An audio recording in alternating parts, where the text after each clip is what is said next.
Hello guys, इस video के अंदर हम बात करेंगे प्लास्टिड के बारे में और प्लास्टिड से रिलेटेड सारी बातें हम यहाँ पे कवर करेंगे और साथ ही में देखेंगे कि किस तरीके से प्लास्टिड के अंदर काफ़ी सारी जो फंक्शनिंग है वो कैसे होती है और क्लोरोप्लास्ट के स्ट्रक्चर को हम यहाँ पे डिटेल में समझेंगे। तो चलिए शुरू करते हैं। सबसे पहले प्लास्टिड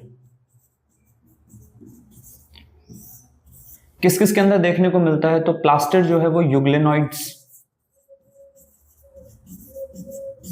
और प्लांट्स के अंदर देखने को मिलता है। यूग्लेनॉइड्स और प्लांट्स के अंदर ये देखने को मिलता है। इसके अलावा अगर मैं बोलूं कि इन एंडोसिम्बायोसिस के हिसाब से बताओ कि इसका ओरिजिन क्या है, तो इसका ओरिजिन जो है वो है साइनो बैक्टीरिया, एक प्रोकैरियोटिक सेल जिसके अंदर पिगमेंट वगैरह मौजूद हैं और जो फोटोसिंथेसिस करने के लिए जानी जाती है। तो यहाँ पे हम जो है साइनोबैक्टीरिया को इसका ओरिजिन मानते हैं। ओके बेटा, सबसे पहले प्रोप्लास्टिड का डेवलपमेंट होता है।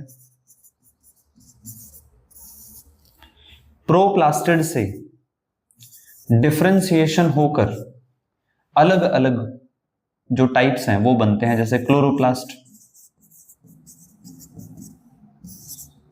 दूसरा है क्रोमोप्लास्ट, एक है leucoplast. Chloroplast, chromoplast, leucoplast. Chloroplast के अंदर जो है वो पिगमेंट्स हैं और सबसे मेजर पिगमेंट जो है वो क्लोरोफिल है। इसके अलावा कैरोटीनॉइड्स भी यहां पे देखने को मिलते हैं। क्रोमोप्लास्ट में कैरोटीनॉइड्स मेन पिगमेंट है। क्लोरोफिल मिलता है क्या? हाँ मिलता है, लेकिन बहुत कम, नेग्लिजिबल। ल्यूकोप्लास्ट में नो पिगमेंट्स एट ऑल। तो ल्यूकोप्लास्ट का मेन फंक्शन जो है वो स्टोरेज है। तो स्टोरेज के लिए अलग अलग ल्यूकोप्लास्ट मौजूद है हमारे पास, जैसे एल्यूरोप्लास्ट। एल्यूरोप्लास्ट के अंदर प्रोटीन का स्टोरेज देखने को मिलता है, तो प्रोटीन स्टोरेज। इलियोप्लास्ट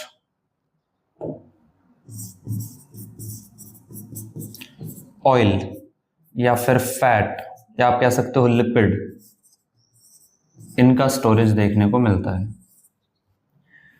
लास्ट जो टाइप है वो है अमाइलोप्लास्ट।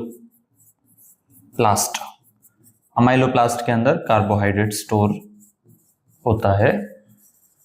कार्बोहाइड्रेट का स्टोरेज यहां पे देखने को मिलेगा।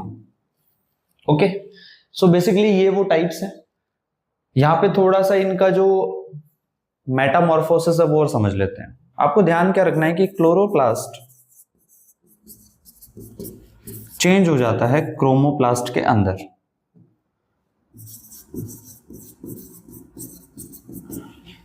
During development.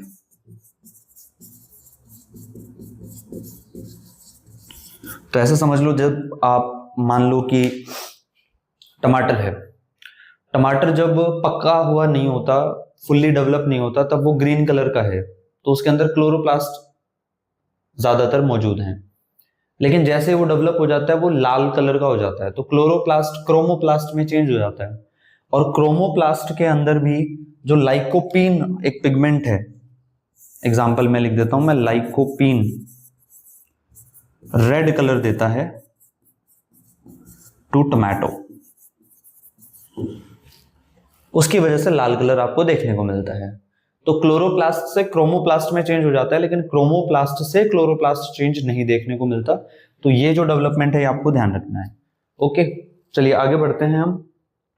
और हमें जो पढ़ना है वो पढ़ना है क्लोरोप्लास्ट। तो चलिए क्लोरोप्लास्ट से शुरू करते हैं।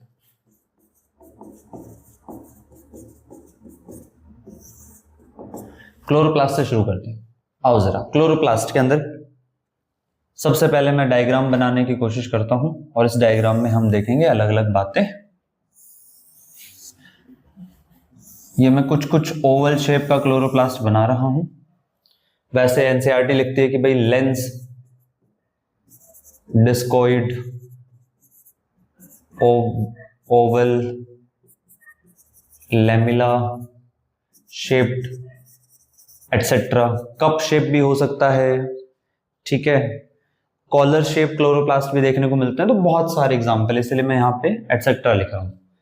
बेटा double membrane bound cell organelle है, ये आउटर मेम्ब्रेन है।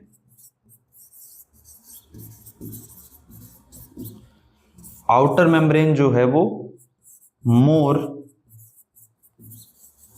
परमिएबल और लेस सिलेक्टिव होती है। ज्यादा परमिएबिलिटी, सिलेक्टिविटी जो है वो कम है। और ज्यादा परमिएबिलिटी दैट मीन्स कि लिपिड की संख्या ज्यादा है,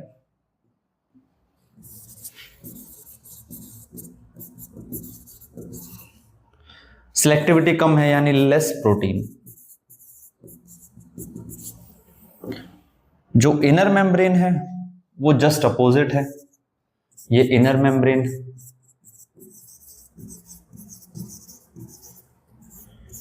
ये मोर सिलेक्टिव है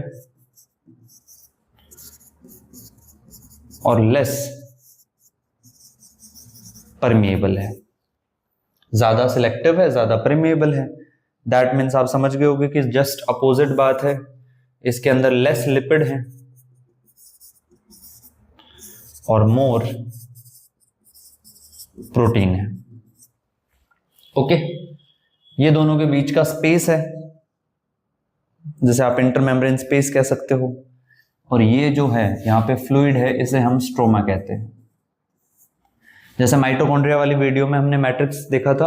अगर आपने माइटोकॉन्ड्रिया वाली वीडियो नहीं देखी है तो आई बटन में जा सकते हैं, डिस्क्रिप्शन बॉक्स में जा सकते हैं, वहां पे लिंक मिल जाएगा, तो वो जरूर देखना आप एक बार।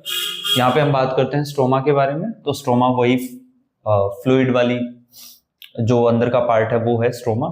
अंदर मेम्ब्रेनस पार्ट भी है। तो कुछ इस तरीके से बहुत सारे ग्रेनल थैलाकॉइड्स एक दूसरे के ऊपर अरेंज होते हैं। बेटा ये जो एक दिख गया इसे बोलते हैं ग्रेनम, ठीक है।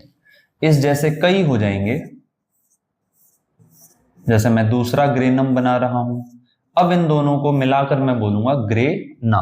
ओके, ये जो एक यूनिट है ये कुछ ऐसी है, सर्कुलर, ठीक है।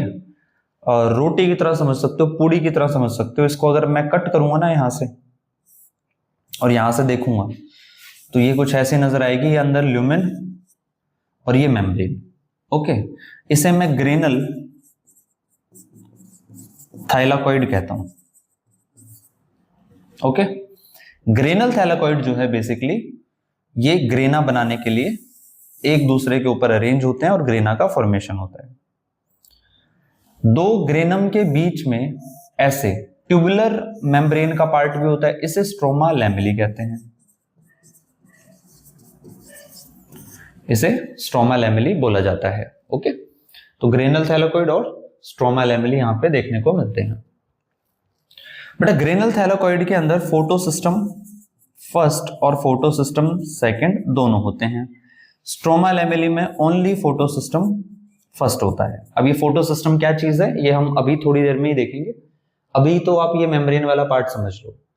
बेटा ये जो ग्रेना या ग्रेनम है, ये जो मेम्ब्रेनस पार्ट है, ये एक्चुअल में क्या परफॉर्मेंस देता है? ये लाइट रिएक्शन परफॉर्म करता है। यहां पे लाइट रिएक्शन चलती है।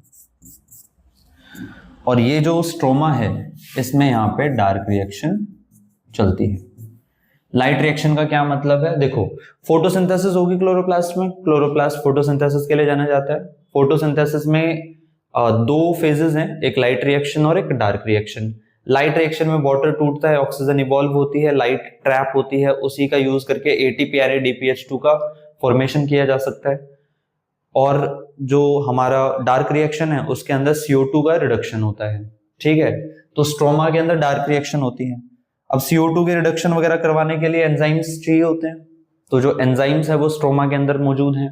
ओके, तो स्ट्रोमा में क्या क्या है तो ध्यान से देखना। एक तो इसका ओरिजिन प्रोकैरियोटिक है, साइनोबैक्टीरिया, तो इसके पास में क्या मिलेगा? Single circular double strand DNA। मैं बना देता हूं यहां पे single circular double strand DNA, वही ये हो गया। इसके अलावा बेटा इसके पास में राइबोसोम्स भी मिलेंगे।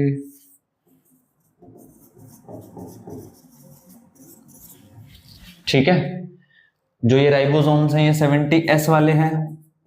राइबोसोम की जब हम वीडियो करेंगे तब उसमें S का मतलब मैं प्रॉपरली अच्छे से समझाऊंगा कि S क्या चीज होती है। ओके, तो single circular double strand DNA यहाँ पे देखने को मिलता है बेटा, यहाँ आरएनए देखने को मिलता है, यहाँ आपको राइबोसोम देखने को मिलता है। राइबोसोम कैसा है? 70S। ओके, नाउ ये तीनों चीजें जहां जहां इकट्ठी हो जाती हैं वहां हम कहेंगे कि भाई इसके पास में प्रोटीन मशीनरी है। तो ये जो प्रोटीन मशीनरी है ये क्या करेगी? प्रोटीन का फॉर्मेशन। तो यहाँ पे प्रोटीन्स भी मिलेंगे आपको, ऊपर से फोटोसिंथेसिस करेगी तो यहाँ पे कार्बोहाइड्रेट्स भी आपको देखने को मिलेंगे। तो ये जो प्रोटीन है बेसिकली ये एंजाइम की तरह भी काम करता है, स्टोरेज के तौर पे भी काम में आता है। सारे के सारे प्रोटीन ये खुद नहीं बना सकती, कुछ प्रोटीन साइटोप्लाज्म से भी आते हैं, इसीलिए इसे हम क्या कहते हैं? इसीलिए हम इसे कहते हैं semi autonomous organelle. Semi autonomous organelle. Okay, तो ये सारी चीजें हैं। यहां पे भी जो डिवीजन है वो फिजन से होगा। ये प्रोकैरियोटिक जैसा फीचर हुआ, डिवीजन किससे? फिजन से। तो यहां पे भी डीएनए रेप्लिकेशन देखने को मिलता है बेटा, आरएनए बन रहा है यानी यहां पे भी ट्रांसक्रिप्शन देखने को मिलता है बेटा, यहां पे भी ट्रांसलेशन देखने को मिलता है। तो ये सारी चीजें यहां देखने को मिलती हैं। ओके, तो इनके एंजाइम्स भी यहां देखने को मिलेंगे भाई, डीएनए रेप्लिकेशन के एंजाइम, डीएनए ट्रांसक्रिप्शन के एंजाइम, डीएनए भाई जो ट्रांसक्रिप्शन आरएनए बना उससे फिर ट्रांसलेशन होने के लिए वो जो एंजाइम्स हैं, वो जो प्रोटीन्स हैं, वो भी यहाँ पे सारे देखने को मिलते ही मिलते हैं। ओके, चलिए एक बार हम थैलेकॉइड का जिक्र कर लेते हैं, फोटो सिस्टम समझ लेते हैं।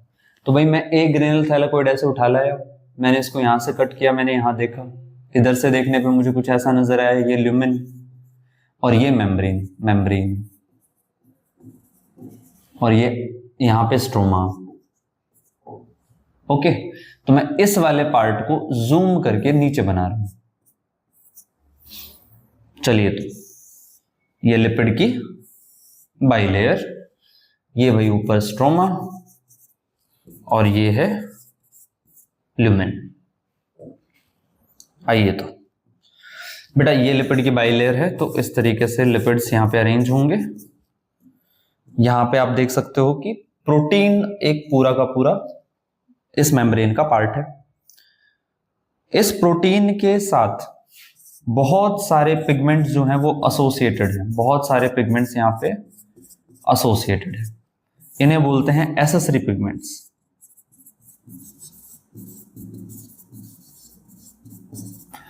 इसे एंटीना भी बोला जाता है। ओके, ये है प्रोटीन। बेटा ये जो प्रोटीन है और ये जो एसेसरी पिगमेंट है, इन दोनों को मिला दोगे तो बन जाएगा light harvesting complex, LHC, light harvesting complex, जिसे हम कहते हैं LHC। और यहां पे सेंटर में क्लोरोफिल A का मॉलिक्यूल। क्लोरोफिल A सारे ऑक्सीजेनिक फोटोसिंथेटिक ऑर्गेनिजम्स में होती है, सभी में, और रिएक्शन सेंटर का काम करती है। यानी सबसे मेन जो रिएक्शन सेंटर है जहां से इलेक्ट्रॉन जो है वो एक्साइट होगा वो क्लोरोफिल A है। तो इसे हम रिएक्शन सेंटर कहते हैं, ठीक है। और LHC plus reaction centre photo system कहलाता है, या फिर इसका एक और नाम है क्वांटा जोन। तो ये आपको ध्यान रखना है। अब फोटो सिस्टम 1 और 2 क्या चीज है बेटा? अगर क्लोरोफिल A मैक्सिमम 700 नैनोमीटर की लाइट अब्सॉर्ब करता है तो फोटो सिस्टम 1 कहलाता है। और अगर बेटा, और लिख देता हूं मैं, मैक्सिमम 680 नैनोमीटर की लाइट अब्सॉर्ब करता है तो फोटो सिस्टम 2 कहलाता है। फोटो सिस्टम 1 और फोटो सिस्टम 2। मैक्सिमम लाइट जो ऑब्जॉर्ब कर रहा है वो अगर 680 की है तो फोटो सिस्टम सेकंड, और अगर मैक्सिमम लाइट जो ऑब्जॉर्ब कर रहा है वो 700 नैनोमीटर की है तो हम कहेंगे फोटो सिस्टम 1। ओके, तो इस तरीके से पिगमेंट जो है वो इस थैलेकॉइड मेम्ब्रेन के अंदर प्रेजेंट होते हैं। ये पूरी जो ये यूनिट मैंने बनाई है, ये जो पूरी यूनिट मैंने बनाई है, इसी को मैं बोल रहा हूं फोटो सिस्टम। ओके, ये जो पूरी यूनिट है, साथ में यहां पे और भी कंपोनेंट्स होते हैं इस मेम्ब्रेन के अंदर। और क्या क्या चीजें होती है, तो बेटा इस मेम्ब्रेन के अंदर आपको बहुत सारे, यहां पे मान लो कि फियोफाइटिन हो गया, कुछ और हो गया, ठीक है, तो यहां पे other electron transport chain components भी देखने को मिलेंगे।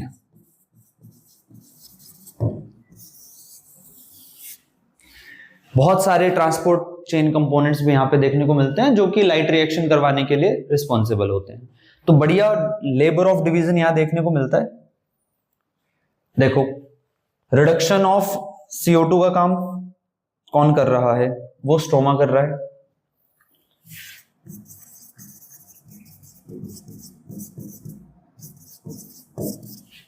और ग्रेना वाले पार्ट में क्या चल रहा है, लाइट रिएक्शन, यानी यहां पे H2O का ब्रेकडाउन,